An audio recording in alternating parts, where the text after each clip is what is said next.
11వ మనం చదివితే అక్కడ యోగు ఒక మాట అంటున్నాడు తన భార్యతో, తను కట్టుకున్నటువంటి భార్యతో అంటున్నాడు. ఏమంటున్నాడు?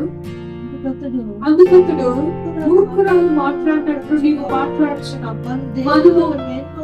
మరియు దేవుని వల్ల మేలు అనుభవించడమా, కీడును మనం అనుభవింపదగదా అని ఈ సంగతుల్లో ఏ విషయం అందులో యోగు నోటి మాటతో ఆయనను యోగి కూడా మాట అంటున్నాడు. ఎవరితో అంటున్నాడు అంటే తన భార్యతో అంటున్నాడు. ఏమని అంటున్నాడు అంటే ఒక మూర్ఖురాలు మాట్లాడినట్టుగా మాట్లాడుతుంది. దేవుని వల్ల మనం మీరే కోరుకుంటాం, నేను కోరుకోమా?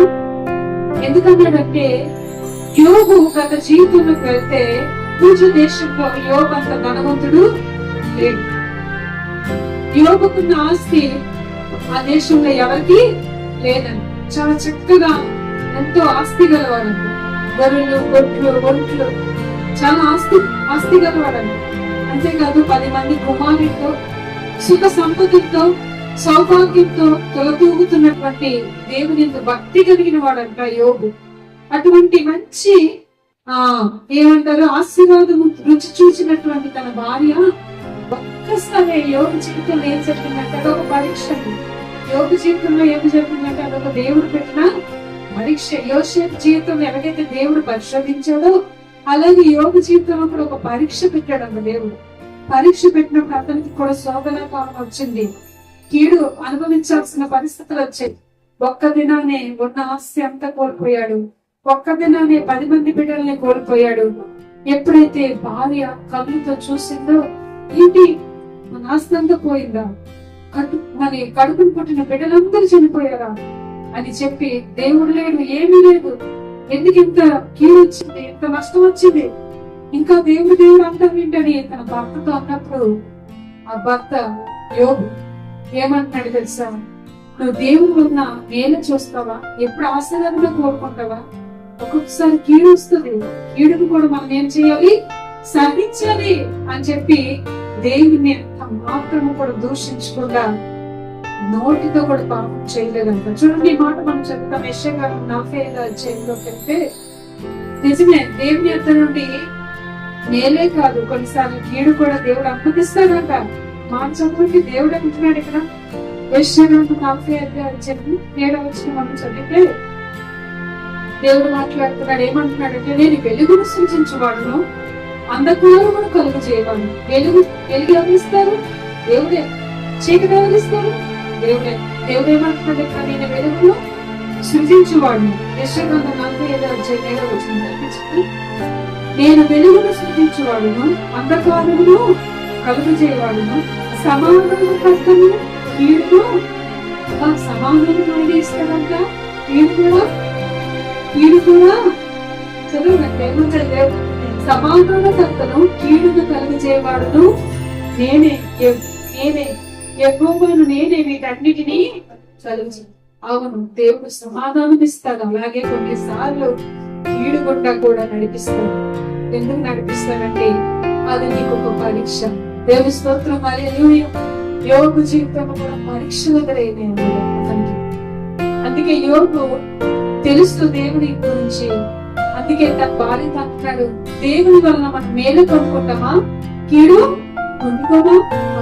కొన్నిసార్లు కష్టం వచ్చినప్పుడు బాధపడద్దు, ఎందుకో దేవుడి పరిస్థితి అనుమతించాడని దేవుడికి మనము దేవుని మీద ఆనుకోవాలి, దేవుని మీద ఆధారపడాలి. ఇక్కడ యోగు అలాగే అంటున్నాడు. ఇంకేమంటున్నాడు యోగు? 30వ చదవండి. యోగు 30వ వెళ్తే నాకు మేలు కలగవాలని నేను ఆశించుకున్నా, నాకు కీడు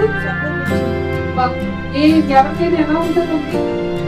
మంచి కలగాలనుకుంటారు. ఎవరైనా బాధ కలిగే పరిస్థితులు రావాలని, ఎవరు కీడు రావాలని, ఆపద రావాలని ఎవరు కూడా అనుకోరు. అలాగే ఈ భక్తుడు అంటాడు, నాకు మేలు కలగాలని నేను ఆశించుకున్నా, కీడు సంభవించింది. వెలుగు నిమిత్తం నేను కనిపెట్టగా నాకేమొచ్చింది?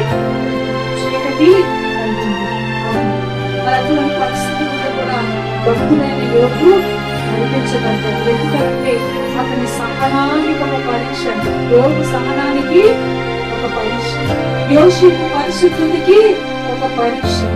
కానీ పరీక్షలో వారికి వచ్చిన కీడుతో దేవుడు వారిని ఏం చేశాడంటే గొప్ప మేలుతో నింపాడు. చూడండి, మరి యోగు యొక్క సహనములో పరీక్షలు యాకోబు పత్రికలు చూస్తే ఒకసారి యాకోబు పత్రిక 5వ అధ్యాయంలో 11వ వచనంలో అక్కడ దేవుని వాక్యం విధంగా చెప్తుంది. ఏమని చెప్తుందంటే, సహించిన వారిని ధన్యులు అనుకుంటున్నాము కదా, మీరు యోగు యొక్క సహనము గురించి వింటిరి, ఆయన ఎంతో జాలి కనికరం గలవాడని మీరు తెలుసుకొని ఉన్నారు. యోగు జీవితంలో ఎందుకు ఎంత వచ్చింది, ఎందుకు ఇంత బాధకుండా వెళ్ళాల్సిన పరిస్థితి వచ్చిందంటే అతని సహనానికి దేవుడు ఏం చేశాడంట, ఒక పరీక్ష పెట్టాడు. గాని ఆ పరీక్షలోనే దేవుడు తన భక్తులైన యోగును విడిచిపెట్టలేదు, ఆ కీడులోనే వదిలేదు. ఎప్పుడైనా దేవుని ప్రేమించిన వారికి ఏదైనా కీడు వచ్చిందంటే బాధపడుతూ దాని వెనక దేవుడు ఏదో ఒక కీడు దాచించాడు. అక్కడ యోసేపు జీవితంలో కూడా అన్నదమ్ములకి కీడు చేసిన దేవుడు దాన్ని నేరుగా మార్చి తనను పోషించడమే కాదు, బతుకాలంలో తన ద్వారా ఆ ప్రపంచంలో మొత్తం దేశం అంతటి కూడా దాన్ని సమృద్ధిగా ఇచ్చి పోషించాడంటే దేవుని స్తోత్రం. ఇక్కడ యోగు జీవితంలో కూడా యోగు సమానంగా పరీక్షలో ఆ దేవుని గొప్ప నడిపించబడ్డాడు. తర్వాత ఏమైతే తెలుసు, యోగు జీవితంలో 4వ అధ్యాయం 12వ వచనం యోగు వారి యోగుని మొత్తం ఆశీర్వదించినట్టు ఎందుకంటే వారి అంతగా ఆశీర్వదించాడు. దేవుని స్తోత్రం. ఎంత కీడుగా ఉంటాడు యోగు, మరి అధికమైన ఆశీర్వాదం పొందుకున్నాడు. హల్లెలూయా.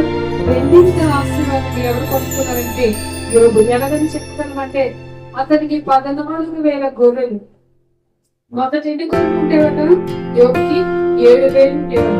ఇప్పుడు ఎంత అయ్యాయి, 14,000, అంటే 7కి రెట్టింపు.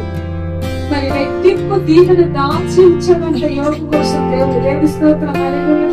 ఇంకా చూస్తే 6,000 ఉంటే ఇప్పుడు అంటే మొదటిగా ఎన్ని ఉన్నాయంటే 3,000 ఉంటే నుంచి దేవుడు ఎంత ఇచ్చాడు, 6,000 ఉంటే అంటే రెండింతల దీవెన కొరకు యోగు ఆ సహన పరీక్షలోకి వెళ్ళాడు, ఆ కీడు గుండా వెళ్ళాడు. మరి తన భార్యతో అంటున్నాడు, మేలు కోసమే దేవుడు ఇస్తాడని అనుకోవద్దు, ఒకసారి కీడు గుండా కూడా దేవుడు కనిపిస్తాడని భార్యని గద్దించి తన యథార్థం చూపుకున్నాడంటే యోగు. దేవుని స్తోత్రం. హల్లెలూయా. అందుకే యోగు జీవితంలో రెండింతలు దీవెన, 1000 జతల ఎద్దులు, 1000 ఆడవాళ్ళు, అంటే మొదటి 500 ఉండేవాడు. తర్వాత దేవుడు దాన్ని రెట్టింపు చేశాడు. రెట్టింపు బాగులకు కర్తయ్యాడంట. దేవుని స్తోత్రం. యోగు. దేవుని స్తోత్రం. హల్లెలూయా. ఈరోజు మన జీవితంలో కూడా ఏదైనా బాధాకరమైన పరిస్థితి వచ్చిందంటే బాధపడుతూ కీడుని నేరుగా మార్చు దేవుడు మన దేవుడు. దేవుని స్తోత్రం. అందుకే రోగికి రాసిన పత్రిక వచ్చేది దేవుని ప్రేమించడం ఆయన సంకల్పించిన పిలువబడిన సమస్త సమస్యలు మేము జరుగుతున్నది. చూస్తే జరిగించున్నాడంట దేవుడే జరిగించిన ఒక మేలు కలవాలని సమస్తము సమకూడి దేవుడే జరిగిస్తే నాకు బాధ, ఎందుకు నాకు ఈ వ్యాధి, ఎందుకు నాకు ఈ రోగం, ఎందుకు నాకు ఈ పరిస్థితి, ఎందుకు నాకు ఇటువంటి సమస్యలు, ఎందుకు నాకు ఈ గొడవలు, లేకపోతే ఎందుకు నాకు ఇటువంటి కుటుంబ బాధలు అనేకసార్లు అనుకుంటున్నాం. కానీ దేవుడు ఏదో ఒక మేలు తన బిడ్డల కొరకు దాచించుకోవాలని నిరీక్షణతో కొన్నిసార్లు ఆ పరిస్థితుల్లో మనం వెళ్ళాలి. ఎప్పుడైతే మనం నిరీక్షణతో ఉంటామో దేవుని ప్రేమించే వారికి, ఆయన సంకల్పం చొప్పున పిలువబడిన వారికి సమస్తం సమకూడి మేలుకే దేవుడు చేస్తారు. తప్పకుండా దేవుని మేలుగా